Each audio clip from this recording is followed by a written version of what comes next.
Alrighty. Welcome, everybody. I hope everybody has been having a good weekend so far, ready to get the week started. It is Sunday, May 21st. First thing I want to talk about is right off the bat, just want to check news real quick because I honestly haven't seen what we're going to be looking at. Monday, nothing. Tuesday, we do have PMI at 9:45, so that's going to be something we want to pay attention to, want to be careful of, and we also have new home sales at 10 a.m. So do be careful of that, right? 15-minute after open, we have news, and then also at 10. So 30 minutes after we have news. So a lot of news on Tuesday that we want to be cautious of. Wednesday, we have Secretary Yellen speak. I don't really care. That shouldn't really do much. Thursday, we have unemployment claims pre-market. Again, also something we don't really need to pay attention to. And then pending home sales at 10, which is we want to pay attention to a little bit, but it won't affect much. And then Friday, we have, again, more pre-market news. And then we have also more 10 a.m. news, consumer sentiment. So we have a decent amount, nothing too big that we is going to affect price a lot. But again, definitely things that we want to pay attention to. But going into tomorrow, on Monday, we don't have anything that we need to worry about. So first thing I want to start out is I do want to start out on NQ. And I want to zoom out, right? Get an overall bias, bigger bias of what's going on here. First thing, I actually want to start out on the weekly. So looking at the weekly here, right? I'm sure you guys can probably understand what my bias is already, and it's going to be more short than it is long. And the reason is because we've now swept this, buy side liquidity, which was the overall previous draw on liquidity for NQ. Now that we've swept this, we can see we're in this weekly fair value gap. We also are in an inverse fair value gap. If we look at this past 1 hour, you can see we have this here as well, which I want to see act as resistance and then go back lower. Also, keep in mind, we have retraced 50%, right? If we go from that previous high to the low, we have retraced 50%. I actually want to see, have we reached? I don't think we've retraced from the high to the low, though. Oh, we have. So we've retraced a discount of this entire move now. If we look at a monthly, look at this monthly. We've retraced now 50% of this entire move. Keep in mind, we also have a monthly order block here. So definitely looking interesting. So the biggest thing I'm watching for is in the next coming days, I want to see if we're going to sell off back inside this range, because that's the first thing we want to see, right? After we take buy side or we take sell side, the biggest thing I want to see is, wait, can you guys see my screen or no? Are we good? I can't see it. I think we should. I think we're good. Okay. So after we take sell side, after we take buy side, the first thing I want to see is the reaction to it, right? It's not after it. I can still be bullish after we sweep buy side. It's not until I get a bearish model, which I'm going to be bearish, right? So what I want to see now is I want to see a sharp sell off back inside this range and form more structure. So keep in mind, we've swept liquidity on a daily time frame, if not a weekly time frame, right? Zooming out to a weekly, we've swept a weekly now. So I would want to see structure form on like a 4 hour for me to have some sort of bigger short bias. Now, since we have swept this, I want to see a sell-off and form more. So now, if looking at a 4 hour, I'd want to see a low get put in. Notice that there's really no low here that would be a clear market structure shift for us. So what I would honestly like to see is potentially a push back down, maybe coming back up, sweeping internal one more time, forming internal short setup, and then coming down, breaking that structure here, and then seeing more downside in the coming weeks, right? So I would like to see a retracement, potentially, sweep internal one last time, resell off, have a market structure shift, right? We need to put in a low, right? Because notice there's no really low here that would indicate clear market structure shift. So I would want to see us put in a low. It could be this right here. We could have this and then come up to make a new low. But I'd like the low to be back inside this range and then come up, possibly sweep internal one more time. Maybe have a setup here, market structure shift, fair value gap to then target this low. And then on a bigger time frame, this would be our market structure shift, right? So when we talk about overlapping models, this is what I would mean, right? A 4 hour time frame where we're bearish, or actually I'm still bearish on a bigger time frame right now on 4 hour. I still think we have a little bit more room to go. We have a 4 hour fair value gap here.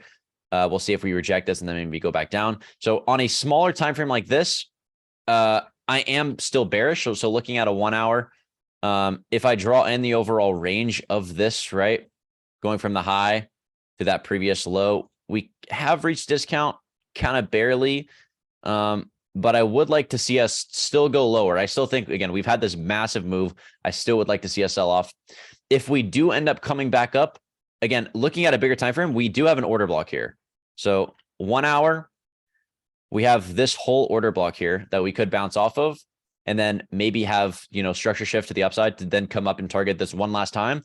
So I would like to see internal get swept one last time and then form structure shift, right? So looking at a bigger time frame, we have this big external level. So I want to see a market structure shift on a 4 hour, but we could also see another internal model set up short, right?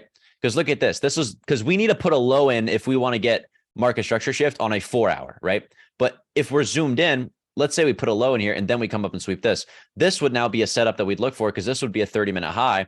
Once we sweep this, I would then want to see this, right? Once we come down, maybe come down here, put in a new low, come back up, you know, market structure, internal, break a structure, fair value gap, buy side, pull back, internal, swept, market structure shift, fair value gap, then going back to target that market structure, right? That's what I would want to look for. So we come back into discount retracement. You have, you know, a long setup that then we can maybe look for going into tomorrow.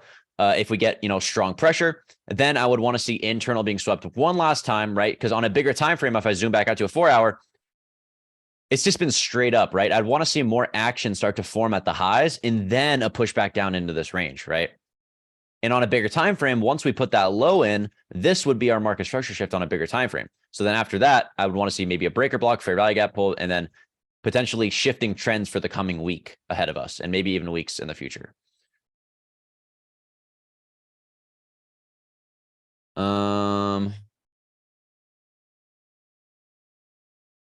Yeah. So going into tomorrow on NQ, most of my bias is going to be formed when I wake up tomorrow and I see what kind of price action we had in the overnight session. But for now, I won't, honestly, I'm not going to say I have a bias until I see what happens, because right now we've technically have retraced 50%. We could bounce higher, maybe retrace this. If I wake up tomorrow and we've swept to this high, I would be bearish and I'd want to look for displacement back down. But if we're still, you know, like up here or something, I'd maybe be bullish targeting that. So no strong bias. I mean, I'm bearish on a bigger time frame, but I want to see more action form. So depending on what happens in the overnight session is going to be the biggest thing. So that's on NQ. Going to be very, very patient into tomorrow. Want to see what happens in the overnight session first, and then we'll see what happens. Let me read the chat real quick. Why would that be considered internal, right? So on a bigger time frame, right, we like to see external and internal liquidity. So this is obviously an external level, right? This is external buy side liquidity. Now that this has been swept, for our model, we'd want to see internal liquidity sweep, which means we put in a smaller time frame high, right? So if we're looking at our model, let's say we have buy side level here. What we want to see is a break of the external level, right? Maybe a pushback down, and then a break of that high that we took to do that. And then potentially this could be forming SMT, right? So what I'd want to see is a sweep of this high, potentially forming SMT like this. And then another internal market structure shift, possibly even having another model targeting the market structure shift on a bigger time frame, right? Because this would now be market structure shift and considered internal sell side liquidity. Does that make sense? I know it sounds complicated when I talk about overlapping models like this.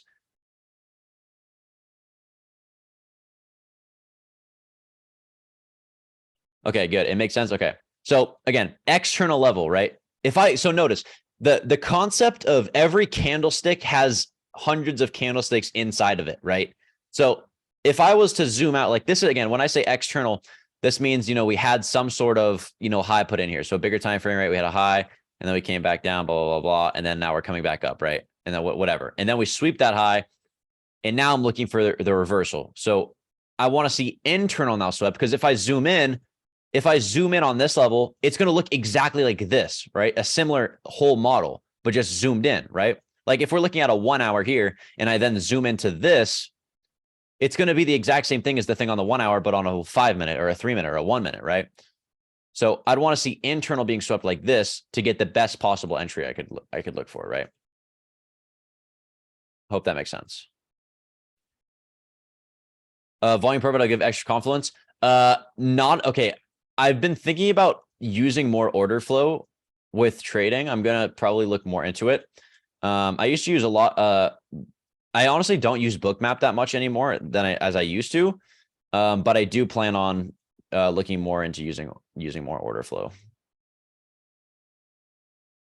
I haven't checked the new week opening gap yet. Let's do that real quick. NQ weekly opening gap.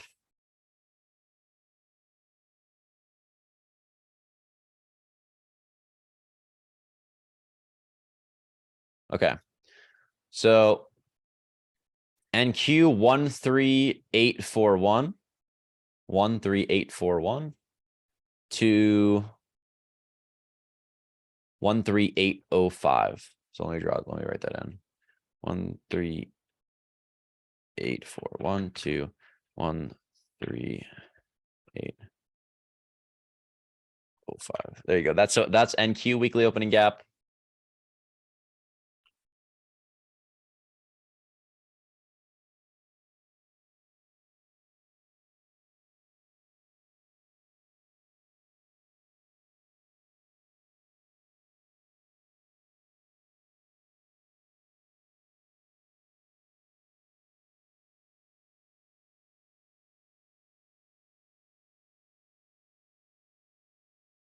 All right, let's take a look at ES. Actually, well, let me answer this. So let's say the market does the opposite of what you speculate. Would you want to see displacement to the upside, then retrace back down into an order block? It depends what the overall structure is. It depends. So if I'm bearish on a weekly, that means I could still be bullish on a 5 minute, right? So even though I'm bearish on a weekly time frame, if we come down here and like sweep this level and then we show instant pressure back to the upside, I'm still bearish on a bigger time frame, but that doesn't mean I can't take a long after we sweep an internal level, right? So that's why it's keeping aware of every time frame is important, right? So if my bias goes against me, right, I'm still bearish, but I could still play against that bias because I know on a smaller time frame we're going to have to retrace before going lower, right? So me and TGR talked about that in the webinar of how being able to play against your bias, because the market's going to retrace first before going in whatever direction you want. So you could trade that draw, right? That's why I like trading towards 50% or trading towards discount, because the market most likely going to retrace the discount before going in whatever direction you think it's going to go into, if that makes sense. All right, let's take a look at ES. So ES still looking good. I am bearish on ES as well, right? Zooming out, daily time frame. Actually, markets are setting up really, really nice. Daily time frame, swept buy side. Keep in mind, also daily volume imbalance here. Pull this over. We're already rejecting this on a bigger time frame. Look at the daily. Daily pulls up, instantly rejects, closing back inside of this range. Notice ES is already back under this level now. SMT at the highs, right? Look, notice internal's now swept. Swept external, internal now swept. Push down, market structure shift. We now have a 1 hour fair value gap here. Now, what I want to see is a pullback above this, sweep these highs, and then head back lower. So this is what I'm now expecting. We have buy side here, equal highs. Actually, I'm just going to do relative equal highs. Whatever. I'm just going to say fucking equal highs. Right? I want to see, notice if I draw in the high to the low, I want to see us retrace a discount, sweep these highs, and then go lower. So this is what I'm expecting. Boom, boom. Draw is now this low here on ES. This is my bias going into tomorrow for ES.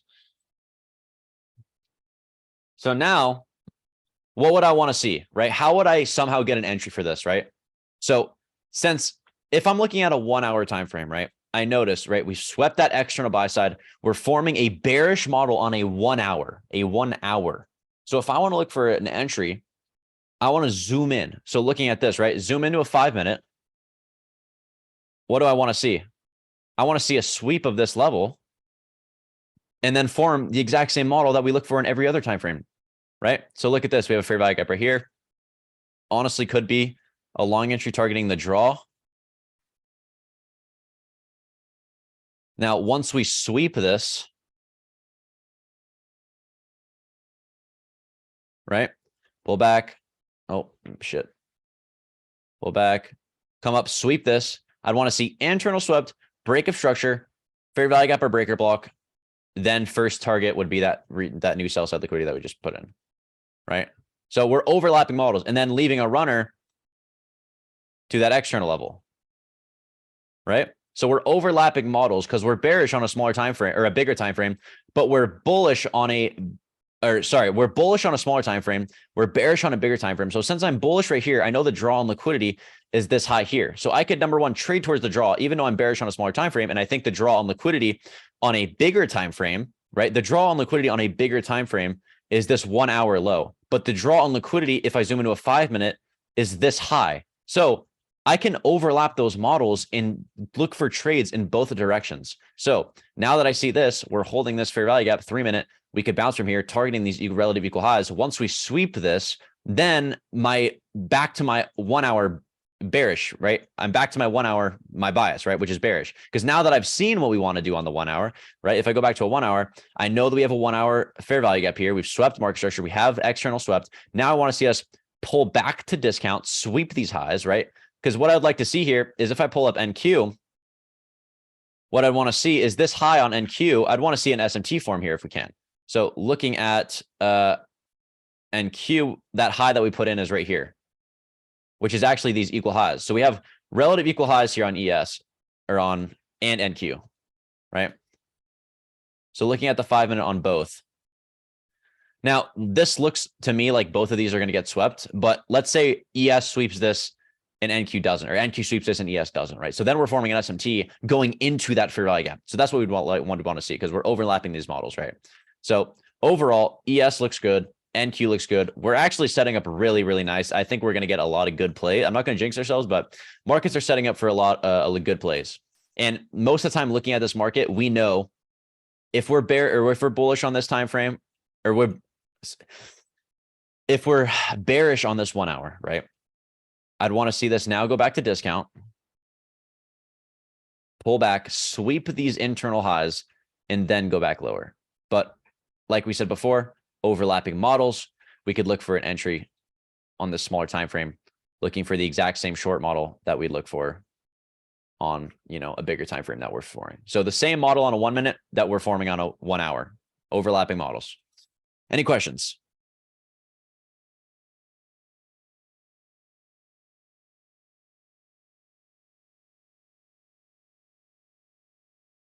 I see that you use fib levels. Are you eventually going to make a video on how to use Besser Advantage? Yeah, I think I will. I'll link you guys a video. There's a lot of videos already out there, but I'll probably make my own. I just recorded a journaling video, so that'll be up tonight. How to journal your trades is the best way to do it. So that'll be up tonight. And then I have a lot of other education plan for you guys. So I hope you guys have been enjoying the educational videos recently. I hope you guys enjoyed that webinar too with TGR. Ready, coach, put me in. Excited for the week. Yes, sir.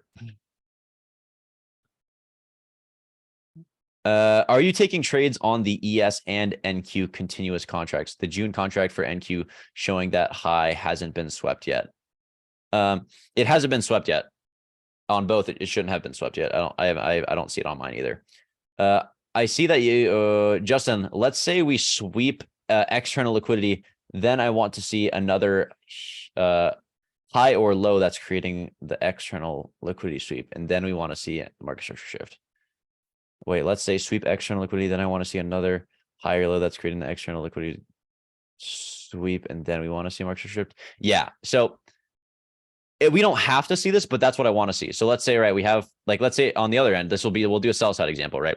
So we come down, we break this, a fake out, right? This would be all those fakes that are now one along. All of them get stopped out because we push one more time, sweeping internal, right? And then we get that market structure shift and then a fair value gap, right? So once we sweep external, we want to see one more low put in. So a high or a low, then we, fake bounce, and then we drop one more time to put that low in, right? So notice in this example right here, ES takes its external out. We have a push down. all these people that are shorting this drop end up getting stopped out, push one more time, sweep this highs, all of those shorts now getting stopped out, and then it just dumps. So order blocks only occur after liquidity sweep, correct? No, you could order blocks can form on any time frame. Doesn't matter what structure. Fib isn't too hard to understand either. Just look up finding discount. Yeah, I'll link you guys a video again. The boy T Trades always has good videos for ICT. He's in the Discord too, so if you want to ask him any questions, he's a good friend, so he'll help you guys out. So this is a good video on premium versus discount, a good way to use fair value gaps, or not fair value gaps, sorry, but fib. I'll be waiting for the journaling video. Yes, sir.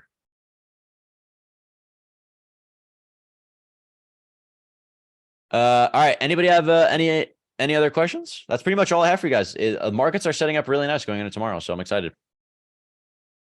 Webinar was 2-5. Much love. If it didn't matter which way SMT is sitting at, like this blank or the backslash or forward slash, why do we draw if both signals are the same? Please correct me if I'm wrong or elaborate a bit more on the direction of SAT being drawn. So, wait, okay, let me see if I can understand what you're trying to say. Why do we draw if both signals are the same? Okay, so the reason why that's important, that's a good question. So let's draw this in, right? Let's say this is ES. ES, puts a high in, puts another high in, and then we sell off. All right. Now let's say NQ does this, put a high in, put another high in, and then instead of, putting that other high in, we form a low and then sell off. So we have an SMT here, right? And let's say both have also swept a buy side level, right? So if I'm looking at this, right, this is ES, this is NQ. It's important to understand which is which because it's going to show you which one is weaker. If I want to take a short, right?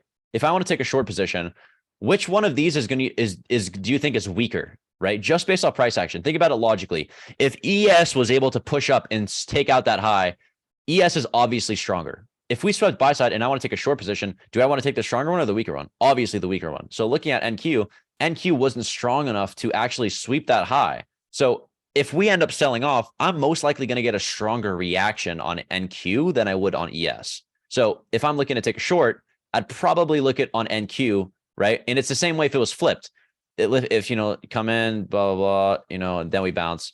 And then let's say, blah, blah, blah, blah, blah, blah, blah, right? If I'm long, if I want to look for a bounce, I want to take whatever's stronger. In this case, NQ stronger, right? We're forming a higher low. ES is forming a lower low. Gotcha. Get it?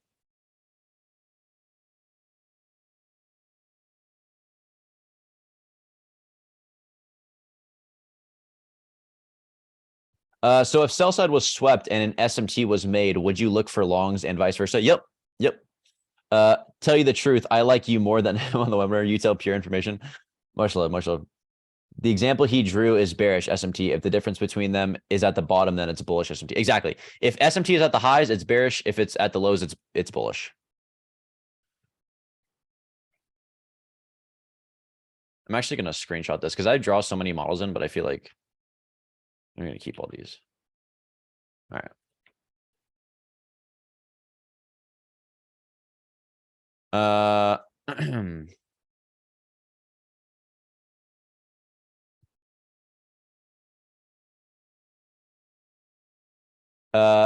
Any overnight trade? This could be an overnight trade.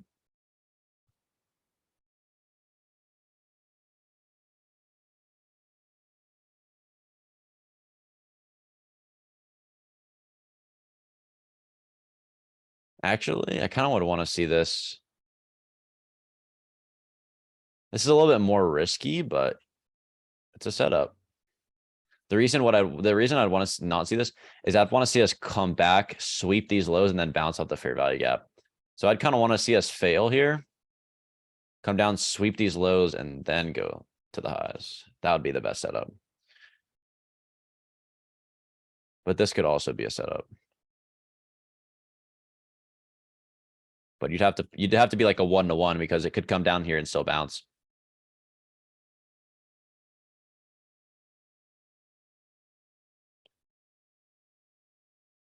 So when you day trade, I see that you use SMT on multiple time frames. How would you know what time frame to use? Again, it's looking, you have to know which time frame your bias is. If I'm bullish on a bigger time frame, but I have an SMT on a smaller time frame, I know that we're going to retrace lower before going bullish on a bigger time frame. So I use SMTs. SMTs on every time frame is going to give me a better indication of price, right? But I have to use all those different time frames to tell me what, what time period or time how can I explain this? For example, like we said before, looking at this 1 hour, we're bearish. We're bearish on a bigger time frame, right? Because we have a sell model. We swept that external. We have SMT at the highs. We have market structure shift, fair value gap. I'm bearish on a smaller time frame, but I know that I want to see this still go up first into this fair value gap. So that means if I zoom in, the draw on liquidity is different than the draw on liquidity on a 1 hour. The draw on liquidity on a 5 minute is this high, these equal highs here, right?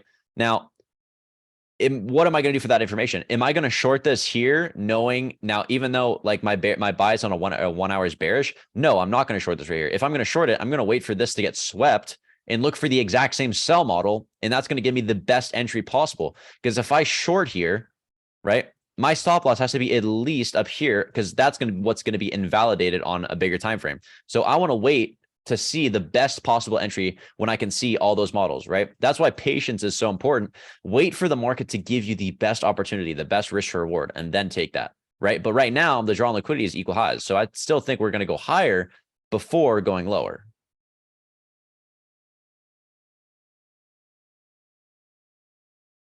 I love that you try to answer all of our questions. Greatly appreciate it, man. Hell helps a ton. Much love. Yeah, of course, guys. Ask anything you want. I'm here. That's what I'm here for.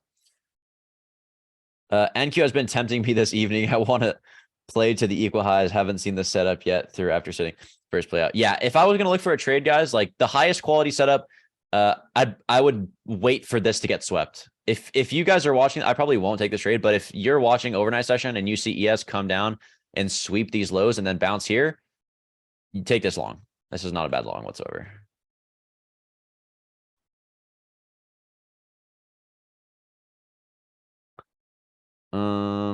Small question. Is the FOMC meeting minutes on Wednesday going to affect the market? I don't think we have. Do we have? I don't think we have a FOMC on Wednesday.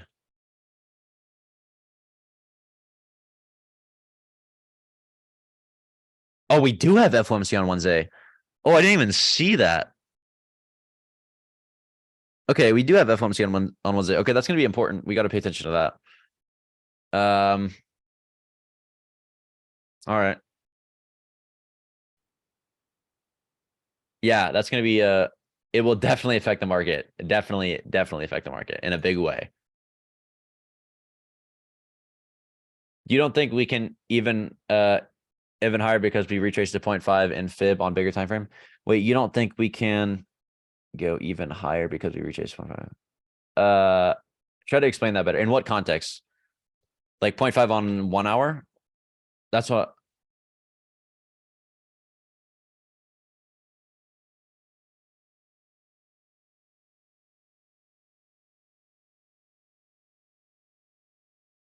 That sucks, Momo. That fucking sucks.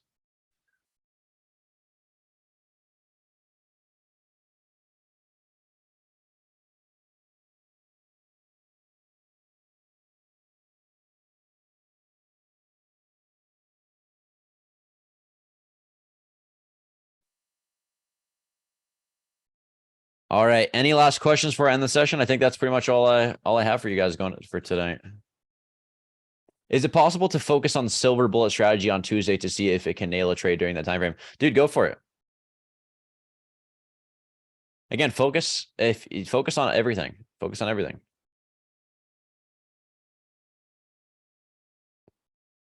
How do you determine what order block to use? For what specifically? To use for what? In my opinion, if I see an order block that is like important right now, I would use it. I meant fair value gap. So the best fair value gaps that to use are ones that align with your structure. So if I swept external buy side liquidity, that means I don't care about all these bullish fair value gaps, right? We have a big bullish fair value gap right here, right? But notice we're not holding this. We, come through and we're breaking through it because we've already swept that external level. So now I want to look at these bearish fair value gaps.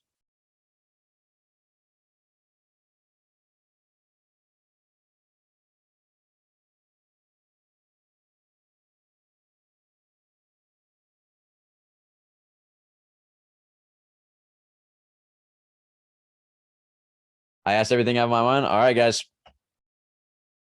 Oh yeah, weekly opening gap for ES. Let's do that.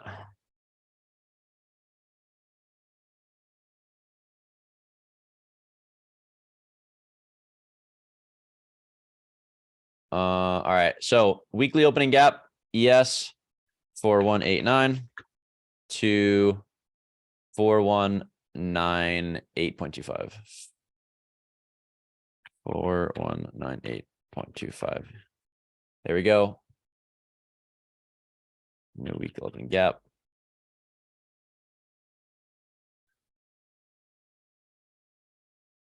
I'm gonna draw this in like, I'm gonna do like, let's do like a little, like a pink.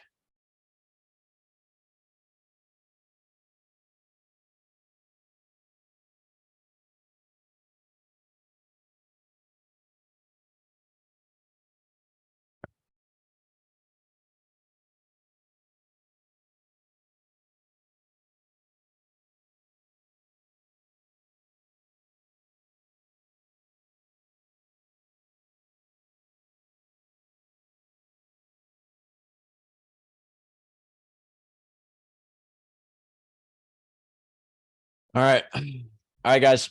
Enjoy the rest of your night. I will see you all tomorrow. Markets are looking good. If I see this setup form in the afternoon session tonight, then I'll see if I can take it, and we'll see what happens. So enjoy the rest of your night, guys. Peace. I'll see you all tomorrow.